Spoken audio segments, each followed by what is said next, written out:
¿Cómo les va? Nos vamos a introducir en una nueva rama o especificidad del derecho, que es el llamado derecho informático, aunque admite otras denominaciones. Y la primera preocupación es distinguirlo de la informática jurídica. El derecho informático se ocupa de encontrar soluciones jurídicas a todas las problemas, conflictos o el impacto que ha tenido la informática y las nuevas tecnologías en general en el ámbito de la sociedad y que requieren alguna respuesta por parte del derecho. En cambio, la informática jurídica es la aplicación de la tecnología informática a la gestión o solución de problemas que presenta el funcionamiento, ya sea judicial, de estudios jurídicos, de bibliotecas, etc. Hecha esta aclaración, porque mucha gente suele confundir o denominar a lo que nosotros vamos a entender como derecho informático como informática jurídica, en el derecho informático nos enfrentamos básicamente con 4 problemas. Podrían ser más, pero estos nos parecen los más relevantes. En primer lugar, la utilización de un tecnolenguaje, es decir, una especie de argot, de slang, que es una mezcla entre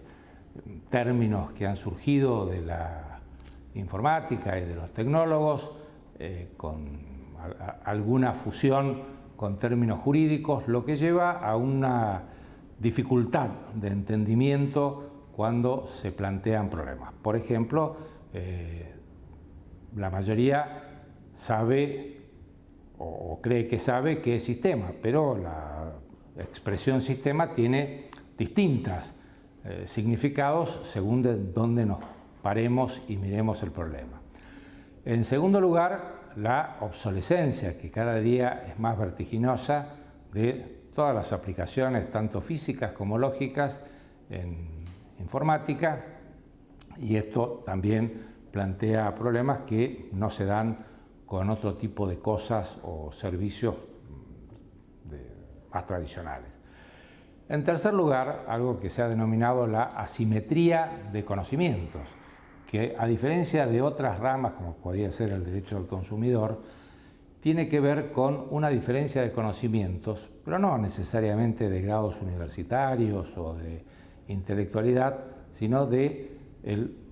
saber hacer, el saber cómo se hace. El tecnólogo o el informático conoce el funcionamiento del sistema, tanto en sus aspectos físicos como lógicos, y su contraparte, aun cuando sea poderoso económicamente, un banco,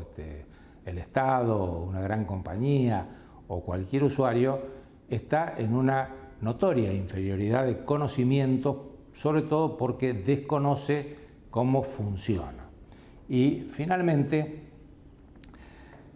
se trata de una rama del derecho que tiene pocas normas. Para los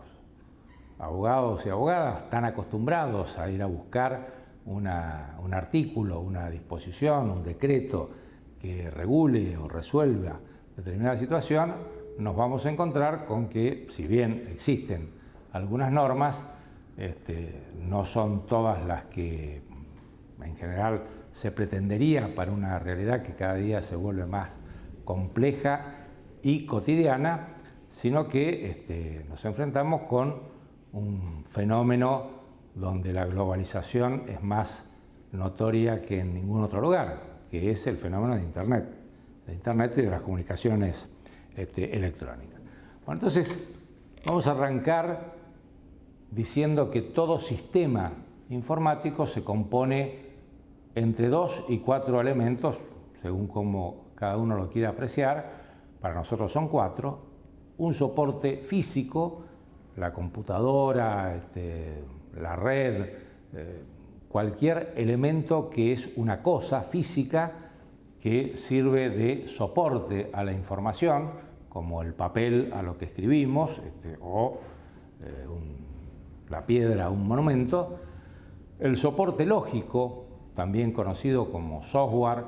o programas de computación o logiciel, que es un conjunto de instrucciones escritas en un lenguaje muy particular que tiene varias capas, porque el lenguaje de máquina es un lenguaje ininteligible para el ser humano, pero que entienden las máquinas, que es un lenguaje basado en la existencia o no de energía eléctrica, y también las instrucciones que tienen que ver con una lógica muy particular que admite conjunción, disyunción o negación, conocida como lógica booleana, y que en la medida que esta actividad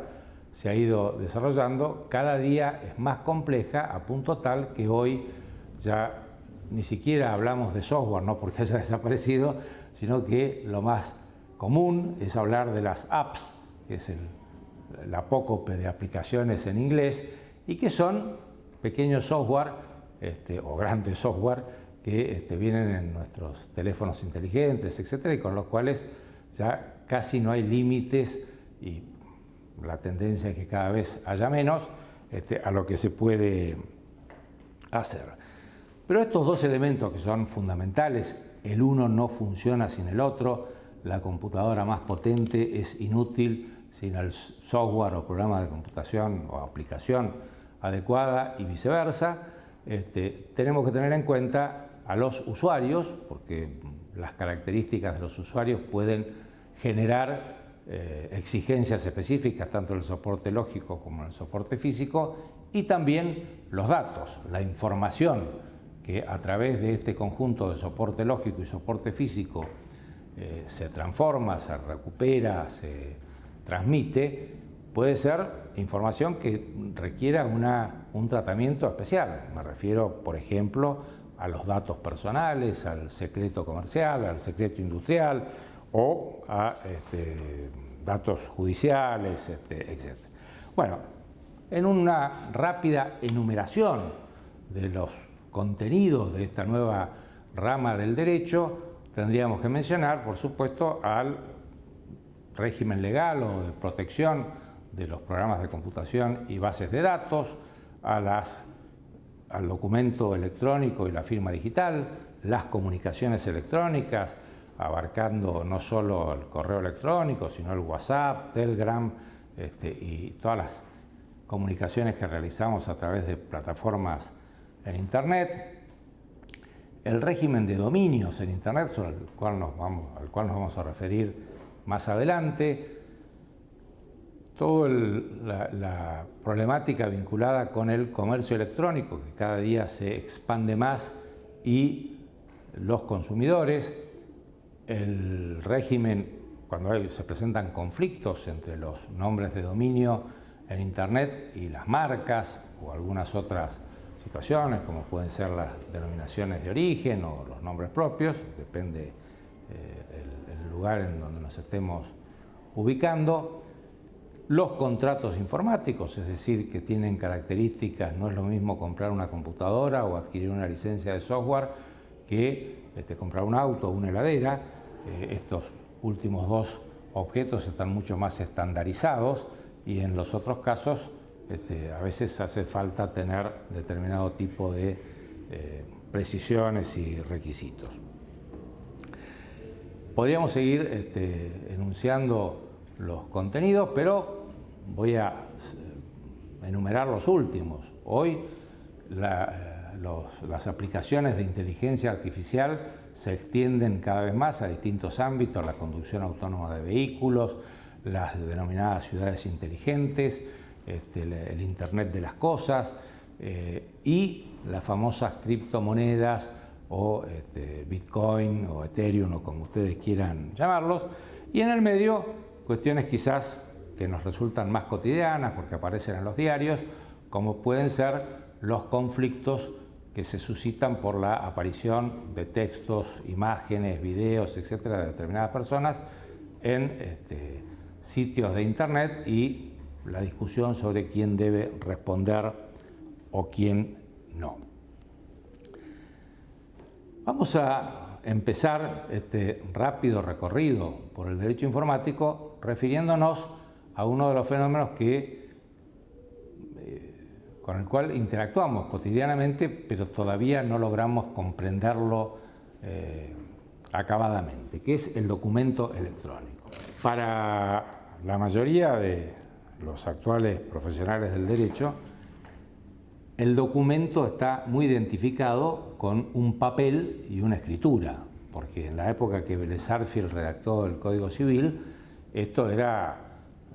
de alguna manera novedoso y revolucionario. Piensen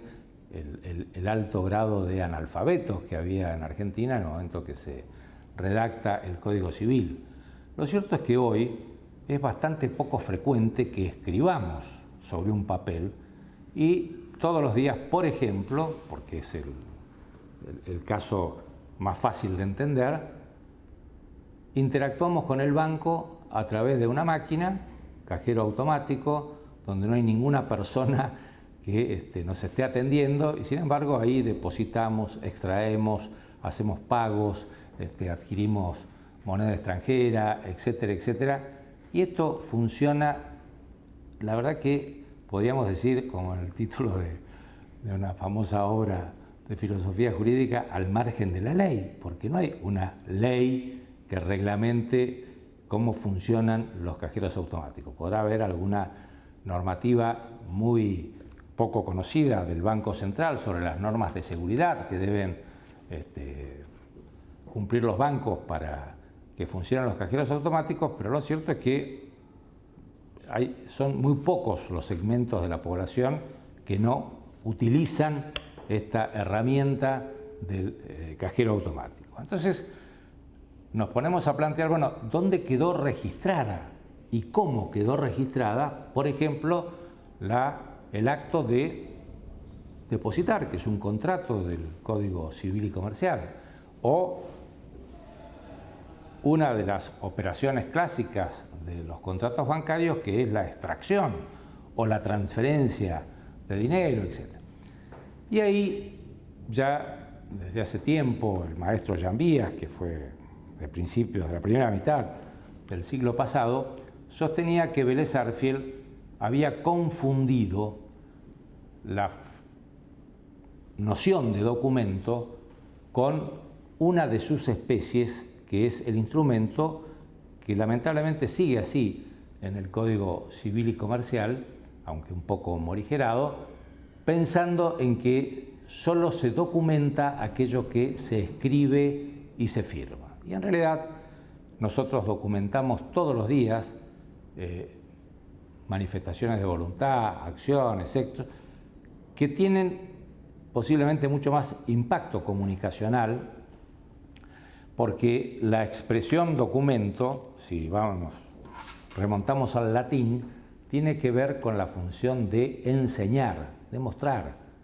Es decir, no enseñar en el sentido del maestro, sino de representar. Es decir, miren, nosotros firmamos esto, nos comprometimos a tal cosa y acá lo tenemos. Y eso hoy queda registrado en soportes que no son. Todo documento se integra con dos elementos.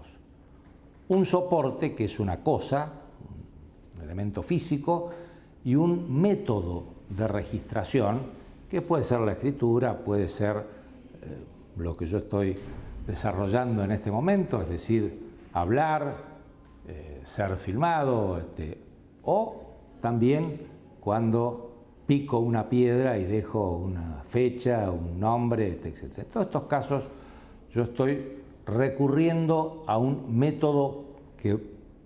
es bastante más plural que solo la escritura hológrafa. De hecho, ya el propio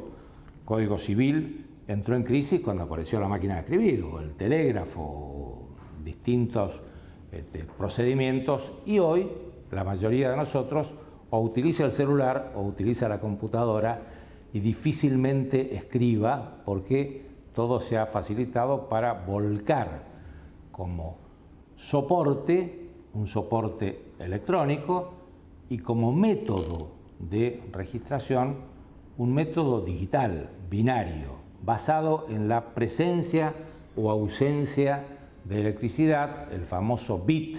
o dígito binario, que representamos para poder verlo, porque si no sería ininteligible para una persona humana, a través de ceros y unos. Bien, ¿cómo hacemos para que ese documento electrónico, que nosotros no lo podemos ver y que requiere una serie de aplicaciones de lenguaje de programación, para que para nosotros sea comprensible, a su vez sea seguro, que yo no pueda decir, que es la principal crítica, sí, pero lo cambian y nadie se da cuenta? Entonces se han desarrollado dos métodos de criptografía. La criptografía es una vieja ciencia de enmascaramiento del mensaje. Uno, el que usamos todos los días en el cajero automático o en infinidad de sistemas, a través de una palabra clave o un número clave que es simétrico con el que está en la base de datos del sistema al que queremos ingresar. Tiene la ventaja de la sencillez y la dificultad de que es fácilmente imitable, clonable, digamos, se puede reproducir sin autorización del titular. Entonces, en el Instituto Tecnológico de Massachusetts, hace ya algunos años, se desarrolló un sistema que no es el único, pero es el que más conocemos nosotros, de criptografía asimétrica, que consiste en, como todo documento electrónico, en definitiva, por combinaciones de ceros y unos que se van multiplicando, y que ustedes podrán ver en el material que les vamos a agregar más detalle, es un documento numérico. Entonces, este sistema de criptografía denominado asimétrica, porque tiene dos claves en lugar de una, y ambas son distintas. Hay una que es privada, ambas se generan al mismo tiempo. La que es privada tiene que permanecer bajo exclusivo control del titular de ese certificado digital. Y la que es pública tiene que estar disponible para que cualquiera pueda verificar la autenticidad e integridad del mensaje. Por un procedimiento matemático muy complejo, cuando uno firma, entre comillas, digitalmente, que no tiene ningún parecido con la firma hológrafa, el documento numérico, mensaje de texto, audiencia judicial, película, grabación de voz, lo que ustedes quieran, se produce una operación de matemática muy compleja que genera un nuevo documento, que es el que acompaña como firma digital, que se llama digesto o huella. Cuando eso llega al destinatario, o cualquier persona, porque no hace falta que estemos hablando de un mensaje, quiere comprobarlo, acude al que ha provisto el software para generar la doble clave privada y pública, obtiene la clave pública, la aplica sobre el documento y le va a generar un digesto que tiene que ser idéntico. Eso se comprueba con una función algorítmica que se llama hash.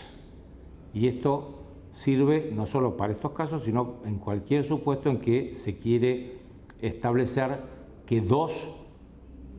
archivos digitales son idénticos. En este caso sí tenemos ahora una doble legislación. Por un lado, una ley que viene del año 2001, que es la ley 25.506, que establece qué es firma digital y qué es firma electrónica, y establece que cuando la ley exija el requisito de escritura, esto se cumple con un documento electrónico, y cuando exija la firma, se cumple cuando haya una firma digital. El problema de la firma digital ha sido que las exigencias de la propia ley han demorado, dilatado muchísimo la expansión. Acaba de aprobarse un decreto, el decreto 182, que también van a ver algunas de sus disposiciones en la presentación que acompaña esta charla, que ha extendido la validez de firma digital a las firmas electrónicas que se están usando en los sistemas de ejecución de informatización judicial, nacional, de las provincias, etc. También en el ámbito de la administración pública, que cada día informatiza más trámites, etc.